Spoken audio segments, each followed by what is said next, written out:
નમસ્કાર મિત્રો, સપ્ટેમ્બર માસનું અનાજ મળવાનું શરૂ થઈ ગયું છે. તમને મળ્યું કે નહીં એ કોમેન્ટ બોક્સમાં જણાવતા રહેજો અને બીજી માહિતી જાણીએ. આપ નવા હો તો ચેનલને સબસ્ક્રાઈબ, લાઇક અને શેર કરજો જેથી નવી અપડેટ મળતી રહે.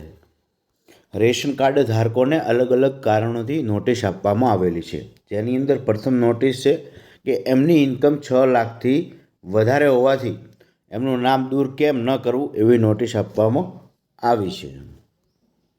અને નોટિસની અંદર લખેલું પણ હશે કે NFSA 2013માં સમાવિષ્ટ આર્થિક રીતે સદ્ધર તથા પાત્રતા ન ધરાવતા લાભાર્થીઓની અગ્રતા ક્રમની યાદીમાંથી દૂર કરવા બાબત. ત્યારબાદ બીજું કારણ છે કે તમારું GST ટર્નઓવર 25 લાખથી વધારે હોય તો એ રદ કરવા પાત્ર થાય છે. ત્યારબાદ PM કિસાનની એ 2.47 એકરથી વધારે જમીન હોય તો પણ એ રદ થાય છે. હવે જો તમને નોટિસ આપવામાં આવી છે અને તમે સાચા છો તો તમારે આધાર પુરાવા સાથે તમને જ્યાંથી પણ નોટિસ મળી છે ત્યાં તમારે ખુલાસો કરવાનો રહેશે.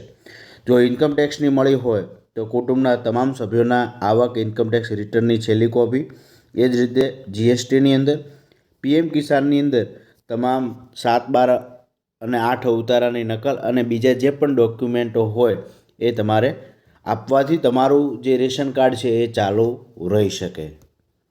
જો તમને નોટિસ મળી હોય અને તમે લેખિત જવાબ તેઓ રજૂ નહીં કરો તો તમારું રેશન કાર્ડ છે એ નોન NFSAમાં ફેરવાઈ જશે, જેથી તમને જે આ લાભો આપવામાં આવે છે એ નહીં મળી શકે.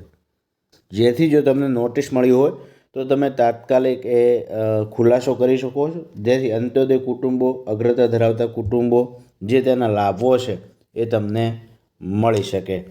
તો આપનો કોઈ પણ પ્રશ્ન હોય તો કમેન્ટ બોક્સમાં જણાવતા રહેજો અને તમને કયા પ્રકારની નોટિસ મળી છે એ પણ જણાવજો.